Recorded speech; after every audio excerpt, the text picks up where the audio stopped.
Boys Next Door is a 1985 thriller horror film about spree killers. It's an entertaining, fascinating, and highly enjoyable flick that co-stars Sheen and the immensely underrated Maxwell Caulfield. The Boys Next Door is an underrated cult classic and one of my all-time favorites.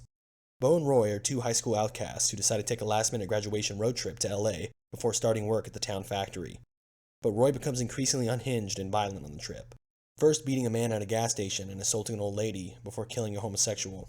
The duo eventually gets their hands on a gun, and Roy begins killing off anybody that triggers him, while Bo tags along, trying to find some way to get through to his buddy and convince him to go home and stop his spree. Eventually the cops catch up with the duo, and there's a final stand in a closed-down shopping mall. What I like about the film is how it slowly builds up the violence. Roy is definitely the ringleader and psychopath of the group. Bo comes off as more of a follower and also has a vague understanding of morals and law.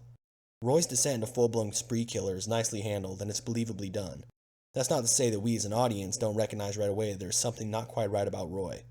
It helps Caulfield turns in an intense performance, and the director does a great job of showcasing scenes that show a quiet and psychotic disturbance at work in Roy's eyes. Caulfield's performance is stellar. In interviews, Caulfield claims he channeled his rage and anger from the failure of Grease 2 into his character, so it was easy for him to portray a man losing grip. Supposedly after the bombing of Grease 2, Caulfield couldn't get an acting job for 2 years, which is a damn shame. He is the star of the movie, and the movie works as effectively as it does because of him. He also has some memorable and great lines. Sheen is Sheen. He turns in his usual mediocre performance. Although we don't get too much characterization or backstory for the two leads, the performances are strong enough that it makes up for it.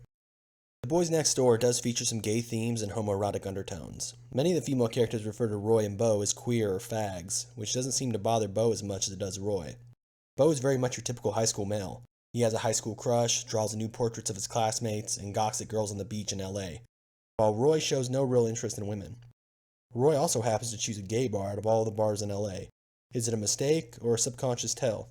It's also interesting that the first character Roy kills is a homosexual. In another scene, Bo is having sex with a chick they met at a bar, which triggers Roy to snap and snap her neck.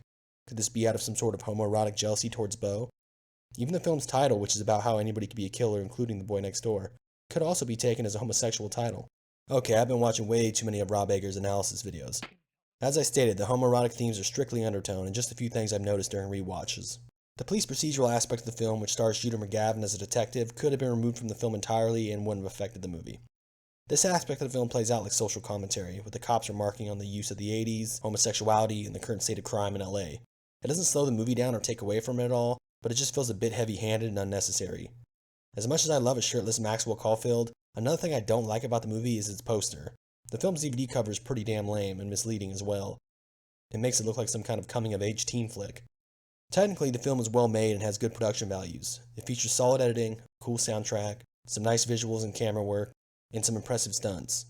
The kills in the movie are on the realistic side, so there isn't any gore, but the violence is gritty, brutal, and not stylized, which works for the movie's narrative. The film's pacing is swift and the tension is pretty high throughout. I both enjoy and dislike the film's finale. At the end of the film, the duo finds himself trapped in the mall and surrounded by police. At this point, Bo is in possession of the gun. Roy comes up with a last chance plan to fire at the police while Bo goes for the exit, but Bo suddenly realizes Roy needs to be stopped and ends up shooting his own friend. It's not a bad ending by any means, and a part of me really does like the idea of having to put your friend down because he's too far gone, but another part of me finds it anticlimactic and kind of an easy out. And again, the detectives on the case do nothing at the finale. The Boys Next Door is a great thriller that does a nice job of showcasing a psychopath and his descent into murder. It's an entertaining escalation to watch, but it can also be an intense and creepy one.